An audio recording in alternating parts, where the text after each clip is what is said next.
안녕하십니까. 세상을 읽어주는 남자 이상훈입니다. 오늘은 두 테크 거물과 삼성의 시사점이라는 주제로 한 말씀 드리겠습니다. 요즘 그 테크 업계를 통틀어서 가장 추앙받고 있는 두 명이 있다면 일론 머스크와 젠슨 항일 것입니다. AI 문명을 디자인하고 있는 가장 중요한 핵심 인물이라고 볼 수 있는데요.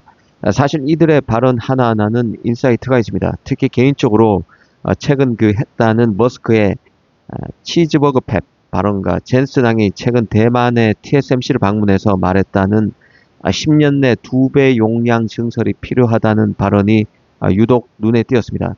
이 두 발언이 의미하는 바가 무엇인지, 그리고 삼성의 시사점은 무엇인지도 천천히 짚어드리겠습니다. 일단 머스크는 직접 그 테슬라가 반도체 팹을 만들겠다고 발언했는데요. 워딩 그대로 옮겨보겠습니다. 이 클린룸 없이 치즈버거를 먹으면서 칩을 만들 수 있는 팹을 짓겠다고 했습니다. 사실 그 우주선 스페이스X, 그 전기차 테슬라와 같은 기업을 일군 것도 기적 같은 일이지만, 이 반도체 팹은 그와는 또 차원이 다른 제조업의 끝판왕인데요. 천하의 머스크라고 해도 쉽지 않을 것입니다. 그럼에도 이 치즈버거 팹에 주목하는 이유는 머스크의 발상에는 그만큼 칩 부족이 심각할 수 있다는 해안이 담겨 있기 때문에 그렇습니다. 사실 머스크도 최첨단 2나노, 3나노 웨이퍼를 당장 직접 구워내는 건 불가능하다는 걸 잘 알고 있을 것입니다. 실제로 머스크는 이 패키징에 집중하고 있는 상태입니다. 텍사스의 패키징 라인을 짓고 있죠. 이 웨이퍼 자체는 삼성이나 TSMC에서 받아오되 이를 테슬라의 입맛에 맞게 조립하고 연결하는 후공정을 내재해야 하겠다는 것입니다. 이 패키징 라인은 올 3분기 소규모 양산을 목표로 하고 있는데요. 칩 제조 전체가 아니라 가장 병목이 심한 후공정만 직접 하겠다는 전략입니다. 여기서 이런 질문도 듭니다. 왜 머스크가 반도체 팹을 직접 언급하는가라는 의문이 절로 생길 수밖에 없는데요. 그건 머스크의 발언에서 해답을 찾을 수 있습니다. 머스크는 칩벽이라는 표현을 썼는데요. 칩월이라고 했습니다. 칩벽이라고 표현했는데 3, 4년 내에 칩 공급 부족이 다시 올 것이라고 했습니다. 엔비디아나 TSMC에 줄을 서서 기다리다가는 테슬라의 옵티머스 로봇이죠. 자율주행 사업이 통째로 멈출 수 있다는 공포가 그를 직접 움직이게 한 것이 아닌가 싶습니다. 사실 그 치즈버거 팹은 물리학적으로 불가능합니다. 아주 미세한 먼지 하나가 수십억 원짜리 웨이퍼를 망치기 때문에 그렇습니다. 하지만 머스크 특유의 제조 공정 단순화 본능을 해부해 보면 단순히 이렇게만 치부하기 힘든 부분이 있는데요. 머스크는 전기차 기가프레스처럼 기존 상식을 깨는 자동화 방식을 반도체에도 적용해 보려고 하고 있습니다. 한마디로 웨이퍼 격리 전략인데요. 공장 전체를 깨끗하게 유지하는 대신에 반도체 원판, 웨이퍼가 이동하는 통로와 기계 내부만 완벽하게 밀봉하겠다는 전략입니다. 이미 현대 팹에서도 웨이퍼는 밀폐된 박스 안에서만 이동하는데요. 머스크는 이 개념을 더 확장해서 사람이 돌아다니는 이 외부 공간은 일반 공장 수준으로 관리하고 칩이 직접 닿는 부분만 초정밀 제어하겠다는 것입니다. 만약 이게 성공하게 되면 이 클린룸 유지비, 공조시설이나 전기료 등이 있겠죠. 이 클린룸 유지비를 획기적으로 줄여서 칩 제조 단가를 30에서 50%가량 더 낮추겠다는 게 그의 생각입니다. 사실 그 머스크는 기존 팹의 비효율을 공격하면서 파운드리와의 협상 카드를 쥐고 싶어 하는 것 같습니다. 나도 팹을 만들 수 있다고 위협하는 것이죠.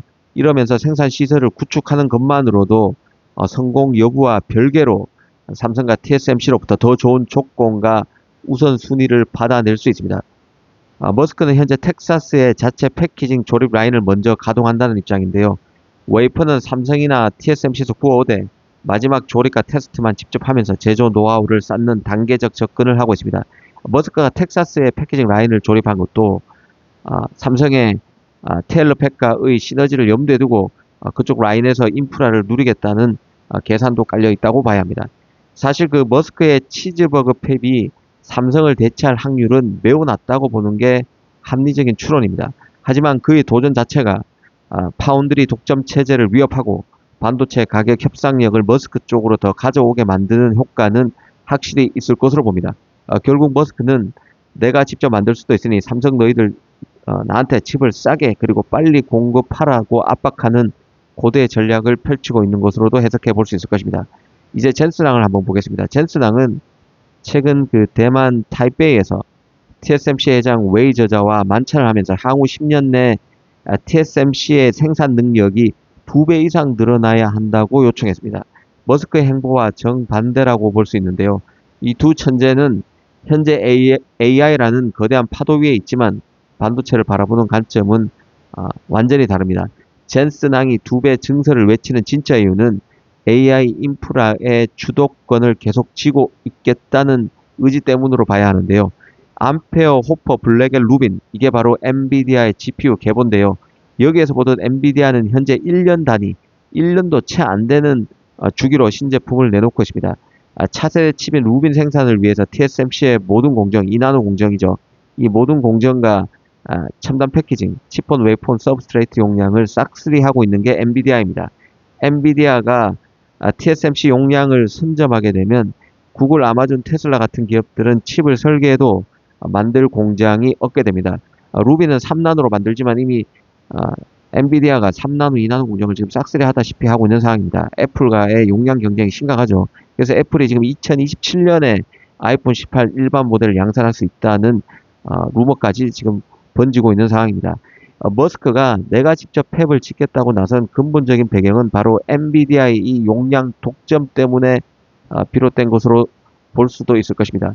이 머스크의 치즈버거 팩과 젠슨왕의 대만 방문은 이 반도체 제조 능력, 캐패시티 자체가 곧 권력인 시대가 왔음을 의미한다는 생각입니다. 머스크는 팹에 도전하고 있고 젠슨왕은 기존 파운드리 최강자에게 빨리 설비 용량을 늘려서 나한테 배정하라는 방어 전략, 일종의 알박기 전략을 쓰고 있는 상태입니다. 이 싸움의 최대 수혜자는 결국 그 한국 메모리 기업이고 삼성 파운드리라는 생각인데요. 젠슨왕이 칩을 2배 더 만들면 그 안에 들어가는 HBM, 고도역풍 메모리도 2배 더 필요합니다. 이제는 DDR도 서버 칩에 들어가지만 LPDDR도 지금 엄청난 수요가 있는 상황이죠. HBM 때문에 다른 메모리는 풍기가 됩니다. LPDDR이 서버 칩까지 AI PC까지 들어가면서 LPDDR을 구하지 못하는 스마트폰 업체가 발생하고 있는 상태입니다. PC, 가전이나 일반 소비자용 칩은 말할 것도 없는 상황이죠. 또 젠슨왕의 물량을 다 소화 못하는 TSMC의 낙수 효과를 삼성 파운드리도 누릴 것으로 봅니다. 아시다시피 이미 삼성은 머스크의 테라팹이 완성되기 전까지 그의 칩 AI5 칩과 AI6 칩을 대신 구워주기로 했죠. 그 용량 규모, 계약 규모도 엄청납니다. 메모드급이죠. 머스크의 치즈버거 팹은 젠슨왕과 TSMC가 지고 있는 반도체 카르텔을 깨기 위한 몸부림에 가깝다는 생각도 듭니다. 실현 가능성은 낮아 보일지라도 머스크가 움직인다는 것 자체가 반도체 사이클이 끝나기는커녕 이제 막 인류 역사상 최대의 인프라 투자 단계로 진입했다는 방증이라는 생각도 듭니다. 감사합니다.